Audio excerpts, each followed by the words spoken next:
summarise what is going on in terms of Arsenal before I head over to our YouTube channel and have our Desert Island kickabout with Jez Collins, which I'm really looking forward to, by the way. Yeah. It's going to be good. So, yeah, check out our YouTube channel. If you're not already subscribed to that, make sure you do so. Hit like, share, and subscribe and all that sort of stuff. So it finally happened, Posh. It finally happened. The prophecy had come true. Arsenal are a Xhaka-free zone. Well, the storyline has come full circle. We finished the story. For those of you who don't know what I'm on about, when I this is back in the Canon Chatter days, when I first became part of the chat-along group where we did the watch-alongs of the matches, the first message I saw was, I don't know who it was from. I think it was from G, who said, this is a Xhaka-free zone, aside from the team selections. And I said, hello, good to be here. First message I saw was Xhaka-free zone. I'm going to get used to it here. You're going to like it here. This was before the season just gone, when he, as I've said before, had his best season in an Arsenal shirt. And it's kind of, he was actually after 6 or 7 years, Arteta finally, a manager has finally got the best out of him in a position where he actually could play. However, I do think that after 7 years and only one of those 7 seasons he was actually very good, albeit the one just gone, I do think it's the right time for him to move on. And as Hulk Hogan said, bring some new blood in. Absolutely.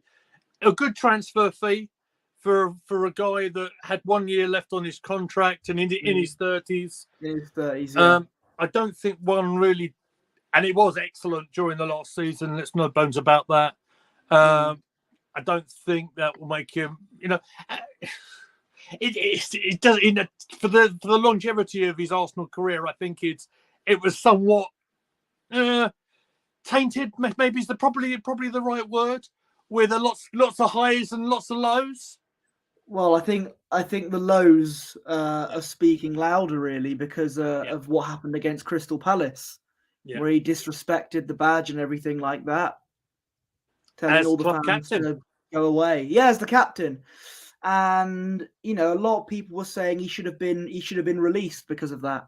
But it didn't happen. But he did have his captaincy stripped.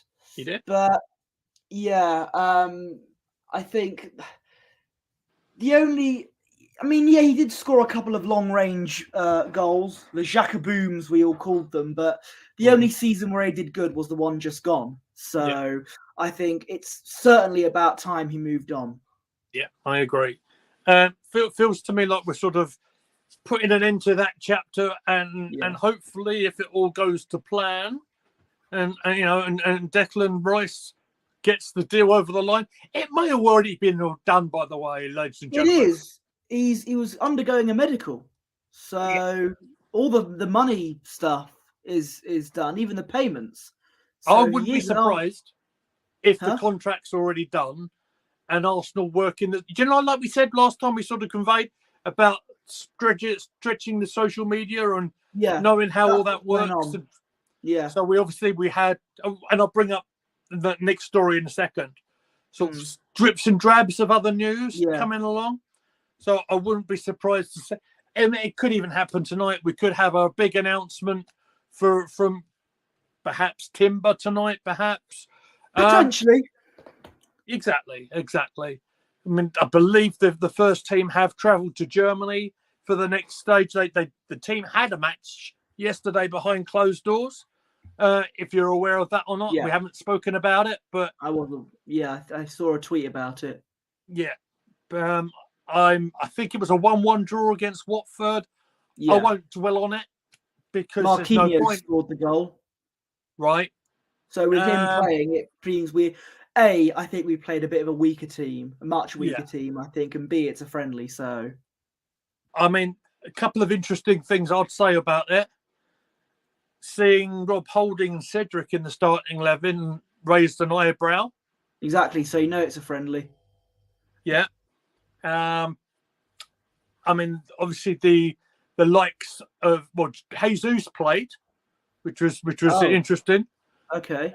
But obviously the likes of Saka, Ramsdale, Zinchenko, potentially Tierney as well didn't play. Yeah. So obviously very much a mix mash kind of team. A lot of youngsters as well played on the second half. One player didn't feature was William Saliba. Yeah, understandable. But understand that he's doing work in the gym, and of course he signed his new contract. One of the things that were released over this week, finally securing crucial. That is, it's a 4-year contract, I believe. Yeah, and a new number. We're in the number 2 shirt. So, how crucial is he to Arsenal's success then? Very. He's our best defender. Don't get me wrong. Gabriel is very good, but Saliba is our best defender in the entire team. We saw when he got injured against Sporting and we had to play Rob Holding, it just went downhill. Kivior, he for the first 2 games, he did all right for us. He's not Saliba, obviously, but he's better than Holding. He is a high line player, I think, as I said. So, more of a modern day player, isn't he? Yeah. That's what you mean. But Saliba's our best defender, and it's and I think with the likes of someone like Timber coming in, who I think might play a bit similarly to Saliba, I think it's promising. We've got a bit of cover there, so that's all good. I'm just pleased he signed the contract, and Timber could actually be announced as soon as tonight, because Havertz wasn't announced until 8 p.m. on the day he was signed. So it could still happen, but more likely it might be on Monday. You mentioned Havertz. I will say he looks like he's settling in very nicely. There's a picture on Twitter of him flying out to Germany today. There's also another brilliant video on Twitter where he met Win. He met the dog. Isn't that great? Alicia Russo as well. So yes. Yeah. Any more to add on that before you interrupted me? I'm just, he met the dog. Yeah. Win. The dog's called Win because God, what the hell is all that about? I don't know. Let's just move on. We can move on from Win if you like. Did he meet the olive tree though? Did he meet the olive tree? I'm not familiar. No, I'm not sure. I've heard a official meetup with the olive tree, but I will check on my sources. But hopefully, with win in tow, we can win a lot. Yes. Let's Thank you very much. It's a miraculous thing that's happening. Okay, I'll let you speak now. Thank you very much. We have a comment. Hello there, Molo14. Once Saliba was injured, we weren't the same. Yes, we weren't the same. Saliba got injured and Arsenal conceded 24 goals. When he was injured, it doubled. Yes, absolutely it did. It was a major miss all the way through. And, ultimately it did catch up on us, didn't it? So, it's one of what we can look back with anger, as Oasis would have said, about how it all folded up. But as you mentioned there, Timber coming in looks like that's going to be done. If Rice is done, that could be another bit of cover.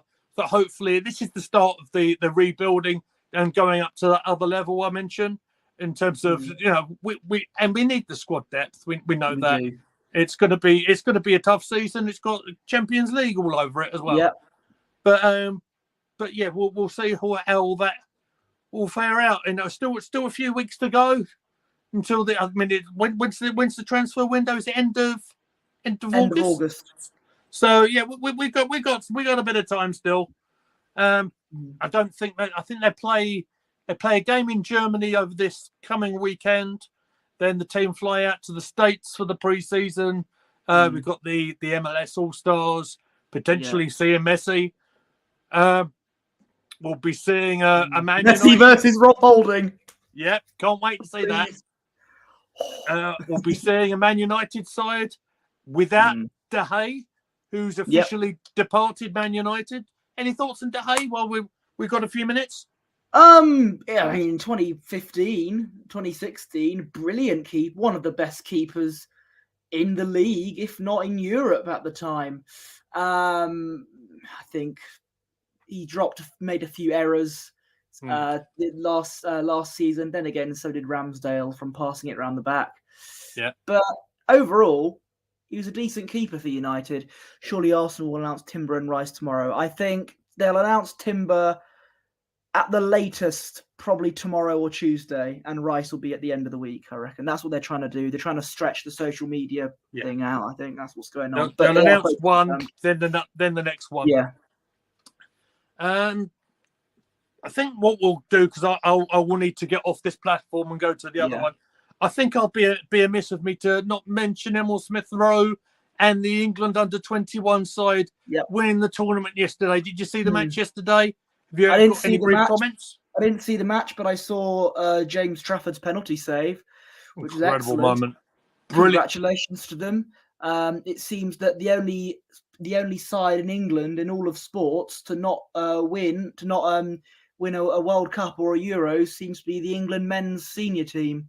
The only side that's not winning anything for England in terms of trophies. So, and you mentioned Trafford. He managed to do the whole tournament without conceding a goal. When you concede a penalty in the supposedly last minute of the allocated time, penalty against you. Do you know what? I always felt he was going to save it. He was immense in goal yesterday, and I'm so pleased for the lad. Mancunian with the name of Trafford. How about that? There you go. De Gea's replacement, maybe. Who knows? Technically, I think he's a City player, but I think he left to join somebody else. Okay. But I would suggest Bournemouth, certainly a name to keep an eye on in the next few years. And that team in general was fantastic. Let's give a bit of a shout out to the Manchester City player who scored the goal as well, whose name I can't think of. Cole Palmer. Now. Thank you very much. And I believe Cole Palmer is looking for a transfer as well to get some more first team minutes. Yeah. Managed to divert that free kick into the far corner. And England win 1-0 against Spain yesterday. So I think with all that covered and me having to go off to do my exciting interview with Jez Collins, Good luck. Thank you very much. I might need it. I'll watch it. I'm going to be watching it. Thank you very much. You might have to moderate it as well, mate. But with all that being said, we are gonna wrap up our Twitch channel stream for now. So if I can bring up there it is. Yeah. Posh, would you like to give out your social media? You can follow me on Twitter at Posh Bertie and Instagram at Bertie Wanderless. You can even follow me on Threads, but I'm not going to post anything on